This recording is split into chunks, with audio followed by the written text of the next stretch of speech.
little bit of yellow ochre, just whatever you want really. You can start introducing some nice warmer colours. So I'm still using quite a fair bit of water, but as I start adding more and more layers, there'll be more pigment. I'm going to show you, I'm just trying to make things a lot easier if you do struggle with water control. I've said it before, watercolours is a combination of colour, and don't forget the water. So how much water do you really need in your washes to do watercolour?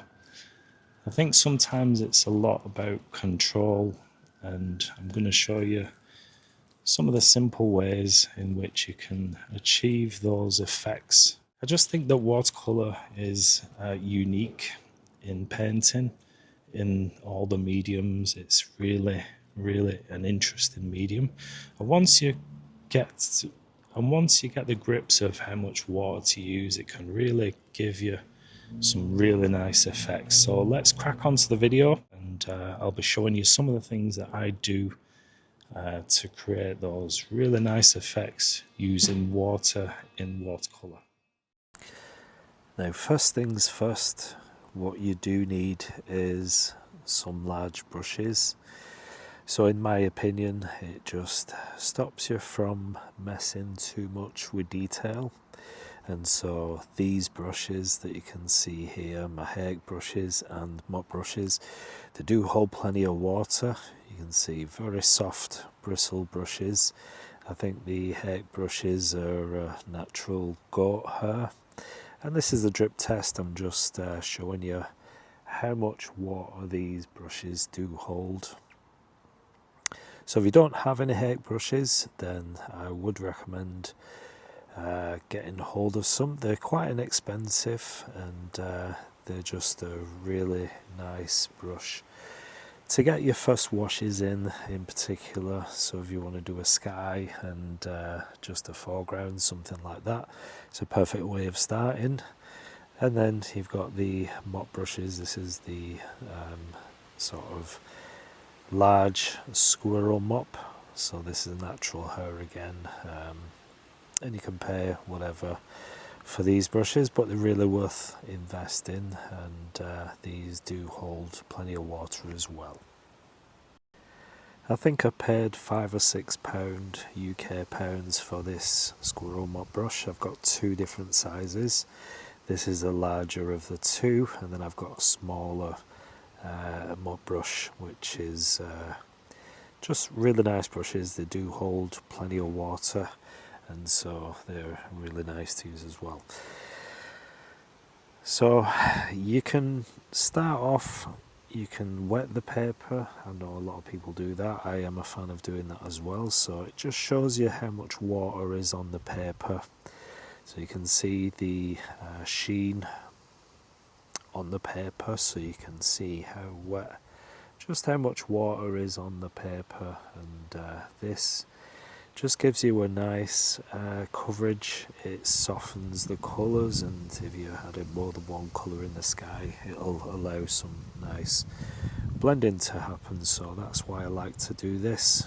You can see plenty of water on there, and when you add the colour, it just allows it to flow, especially if you've got your paper at an angle like this, about 40-degree angle. It helps the pigment move downwards, so you'll get some nice effects. And I guess doing this, you've got less control over the pigment. The pigment is always going to travel where the water is, so if you want more movement, then use more water. So that's quite a handy trick, or a handy tip to know. And you can see, just as I come to the edges, I'm just softening off the edges, just getting rid of the bit of bead on the bottom of the pigment. So this is giving me a nice sky, just a little bit of yellow ochre now I'm adding, and it's just nice and soft, and you're getting lots of movement, lots of fluidity in this sky. So it really does make a difference. The more water you add, the more movement you get, so you have less control, and it just gives you these nice effects. You try painting something like this, physically painting it, and it'd be quite difficult to do. So if you do like what you're seeing so far, then please do give us a thumbs up, and if you do have any comments, please do leave your comments in the comment section. If you were to ask me in watercolours what's the most important thing to invest in, I would definitely recommend paper over anything else. If you get a cheaper watercolour paper, you're not going to be too happy, or it's not going to give you the results that you're trying to get. And then I'd probably suggest investing in brushes second, because you can get all sorts of different paints, and they do give you some sort of result. Obviously you get whatever you can afford, so these White Nights are really exceptional paints for the price. They're really inexpensive. The paper I'm using is Bockingford paper, which isn't 100% cotton, but it does allow the same effects. It's almost as good as cotton paper. You can't really compare the two, but as a wood pulp paper, try saying that, it's a bit of a mouthful, but as a wood pulp paper, this is probably one of the best I've used, and it's reasonably priced as well. So I got this from the art shop and had it cut down into sort of A2, I think it's about A2 shape format, and I do like the Bockingford paper for practicing as well. You can get these packs of sort of 50 sheets from Jackson's Art as well, so they're quite nice to use if you're learning. They're just worth paying for to get practicing. And so, yeah, really nice paper to use, but I really would suggest, if you get decent, as good quality paper as possible, and if you can't afford the cotton paper, then I would recommend Bockingford £140 cold press paper like this.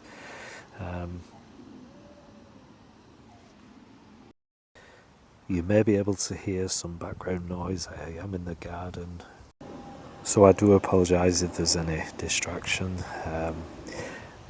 But I'm just scraping out some rocks now, and I'm going to mix up slightly thicker pigment. Can you see how it's still not the thickest, but it's quite a lot of pigment in this mix, and that can go over the first couple of washes that I've already done to give me some darker tones. Remember, you're building up as you progress through the painting, and just adding various different greys now, and sepia, so neutral black, neutral tint or Payne's grey, and sepia, and that's giving me this rich darker tone for the shadows and the darker tones within the rocks. So I do like doing this. You've probably seen me do this before, but it's a really nice technique that you can do even if you're inexperienced with watercolour. It's quite a simple technique to do. It's just all about timing. You're going to scrape when the timing's right, not too early and not too late. But yeah, just give that a go. It's really simple to do. And I'm just changing up the colours as well, but this is mostly a bit of a darker tone. I think I'll be going in a little bit darker as well, and just picking up some of the details in between, as you can see now, using quite a large brush, just so that I don't fuss with details. These brushes are good for bigger, broader, quicker strokes, so it saves messing with detail. And I'm using a lighter mix now, more pigment, because I'm going back into the distance just to give this little mountain range. So I don't want any strong pigment here, so it's more water again.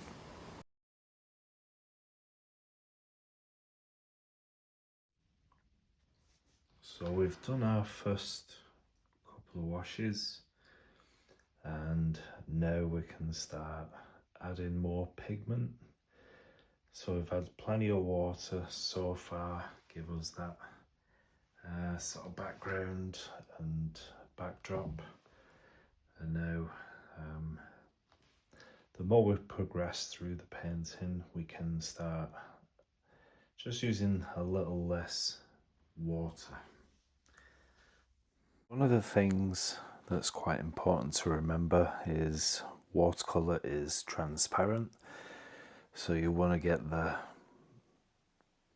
lighter washes down first and then start increasing pigment. So let's and I've switched brushes now for this. I've just using my large squirrel mop, and what I want to do is make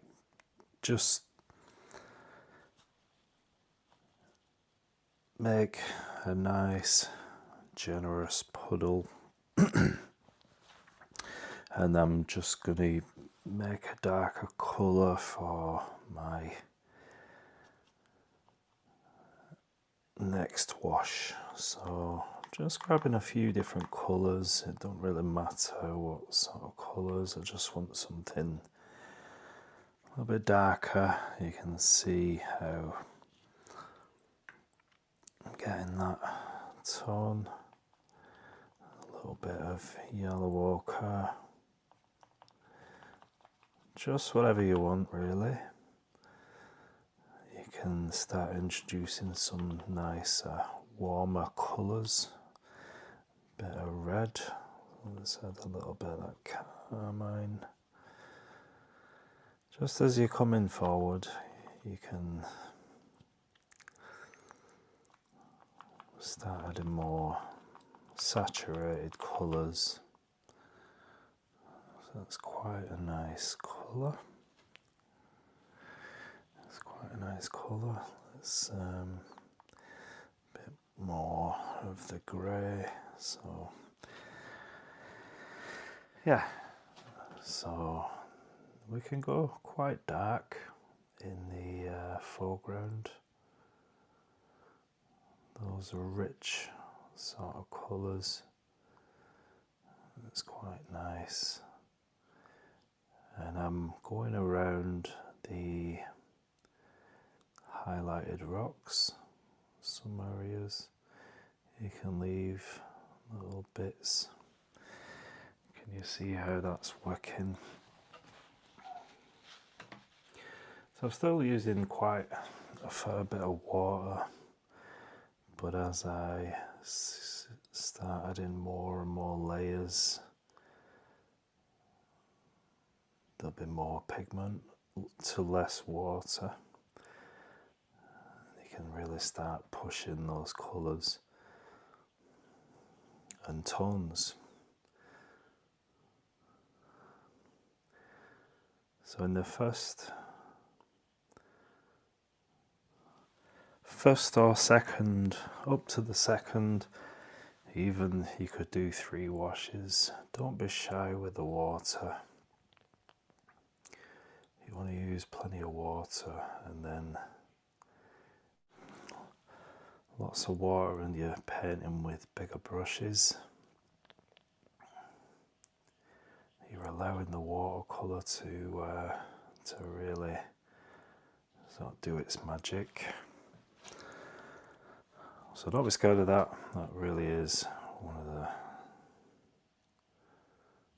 really nice things about watercolour.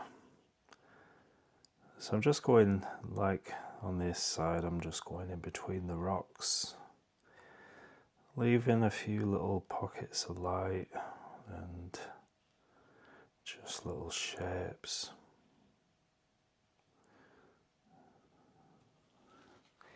Can you see what's happening there?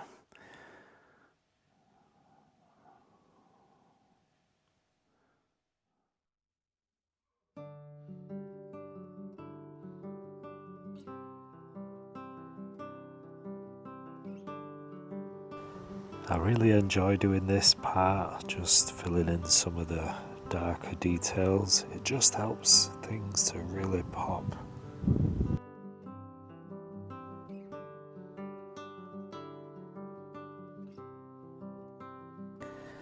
Have you ever tried doing this rock scraping with a card?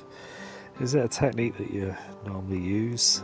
If so, do let me know in the comment section if you're a fan or any of your experiences if you've done that. I'm actually adding a little bit of colour to the rocks now, so it's giving that little bit of life to the rocks.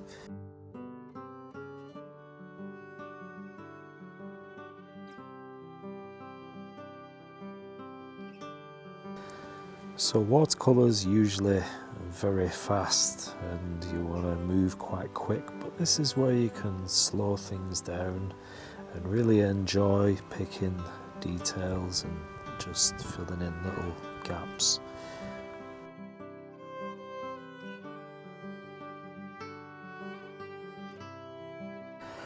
And of course you can use your smaller brushes now just to get the smaller details.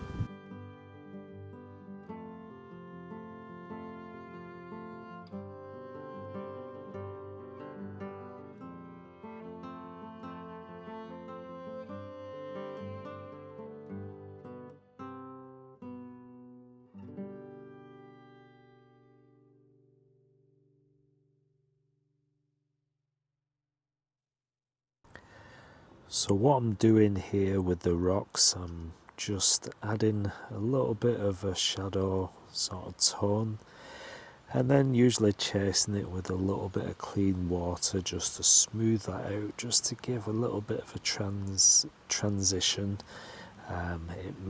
It just gives a reality look to the rocks. So I'm using a fair bit of, because this is a lighter, I want lighter tones. I am using a fair bit of water just to give me these rocks and the highlights. So what do you think of these rocks? Hopefully you like them. They do, it's almost pop when I look at these. They're just really they're really effective in watercolour if you struggle for anything that you want to put in the foreground. So you've got your background done, you've done your sky, you've done quite a nice job and you're quite happy with things, and then it comes to the foreground.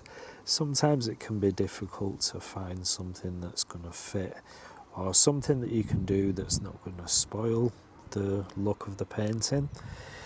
And that's where I find scraping rocks quite a good feature of the painting. It's quite simple to do, and you can go really dark in between the rocks and you can go for the highlights. So it really is quite a simple thing to paint. And I'm just going in a little bit darker now with some of the mountains in the sort of distance. This is I'd say mid distance, so you've got another layer of mountains behind there which I'm going to add, and so I just want to get the finished feel for this painting. I want to fill out some more spaces, and yeah, so there's not really much left to do. I'm quite happy the way things are looking. This video I wanted to really share with you how much water to use in your watercolours, and to have confidence in using bigger brushes and getting more water on there. So really, I mean, one of the things, like I said in the beginning, the hair brush or hake brush, you can't really have just a little bit of water on there. It's made to hold plenty of water. So they're ideal for this sort of painting. It's ideal to have lots of water on your brushes. So I really do hope this helps. If it does help you in some way, just let me know in the comment section. Is water the sort of thing that you struggle with? How much water to use in your paintings? So I hope I hope it really does help. And I hope you enjoy the painting. Let me know any thoughts that you may have about this painting. Could be a Highland scene somewhere in Scotland. I just like the sky and the way it comes down. You got these almost like sun rays and these granulation sort of effects. But let me know what you think. Just want to add a little bit of water now to this. I think it would be a lake or some sort of body of water in the middle of the painting. So I think that gives me more of a finished look. I don't want anything too busy. It's quite a nice simple scene, quite rugged, quite a nice landscape to do. And this is something that I've painted from the top of my head. When I started painting, I knew I wanted to show you how much water to use, and what you can lift and use tissue and lift water and apply water, but I had no idea what to paint, so I had that in mind, and I've just kind of gone with the flow, and this is what I've come up with. So I'm hoping that it is beneficial to you, and I do appreciate you being here. I do thank you for sharing time with me. A bit longer than normal, what I normally do, but I really wanted to show you, if you are looking for help with your watercolours, as to the water control or lack of control, whatever it may be. You just got to have confidence, get bigger brushes, use them, use plenty of water, 2 or 3 washes for your beginning, and once you got those, you're good to get into the darker, more saturated colours. And yeah, that's pretty much all it is. There's no secret to it. It's just knowing how the pigment, how the medium works, the characteristics of watercolour. And then you got different watercolour brands out there which have different qualities to them.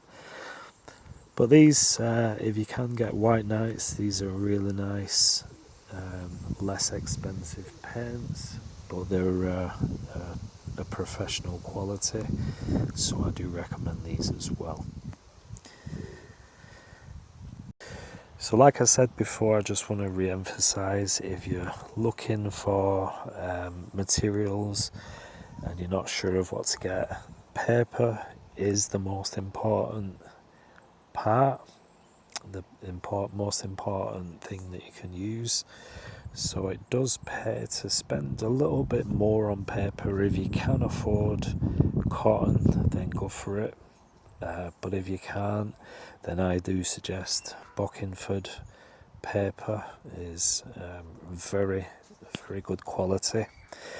And then I'd go for the brushes. If you don't have any hake brushes or hake brushes, just get a large brush, mop brush, or just the largest brush you can find, and that's going to help you with the water on your watercolour paintings. It's going to help you get lots of water on there, and just have confidence in your brush strokes. It really does make a difference. I know I've said it lots of times, but paint as if you're not too bothered about the end result, and that sort of changes. It just gives you confidence, and just paint with intent. Each brush stroke does matter. So just have confidence and enjoy the process. Let me know how you get on if you do struggle with water control. If this video helps, do let me know, and I really do thank you for watching. And I'm just going to let you watch the rest of this video as it plays out, but don't forget to give me a thumbs up and comment, and I'll see you in the next video.